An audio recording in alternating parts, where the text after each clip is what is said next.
Tiruchendur doctor Sivanthi Adithanar கல்வியியல் கல்லூரி உங்கள் எதிர்காலத்திற்கான சிறந்த தேர்வு.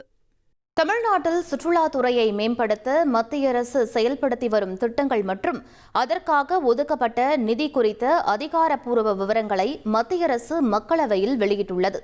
பிரசாத் திட்டத்தின் கீழ் காஞ்சிபுரத்திற்கு 13.99 கோடியும், வேளாங்கண்ணிக்கு 4.86 கோடியும் ஒதுக்கப்பட்டு மேம்பாட்டு பணிகள் 100% முழுமையாக நிறைவடைந்துள்ளன. புதுக்கோட்டை மற்றும் தஞ்சாவூர் உள்ளிட்ட பகுதிகளில் உள்ள 8 நவகிரக கோவில்களை மேம்படுத்த 40.94 கோடி நிதியில் பணிகள் தற்போது தீவிரமாக நடைபெற்று வருகின்றன.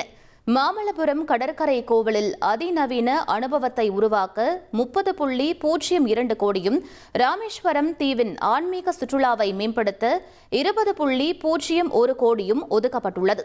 மாமல்லபுரத்தில் நந்தவனம் பாரம்பரிய பூங்கா அமைக்க 99.67 கோடியும், ஊட்டியில் ரேஸ் கோர்ஸ் எக்கோ பார்க் அமைக்க 70.23 கோடியும் அனுமதிக்கப்பட்டுள்ளது.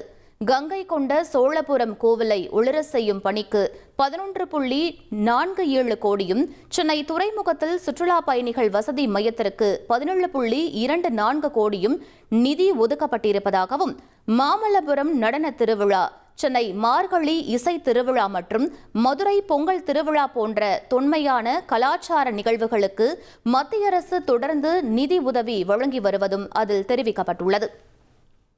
திருச்செந்தூர் டாக்டர் சிவந்தி ஆதித்தனார் கல்வியியல் கல்லூரி உங்கள் எதிர்காலத்திற்கான சிறந்த தேர்வு.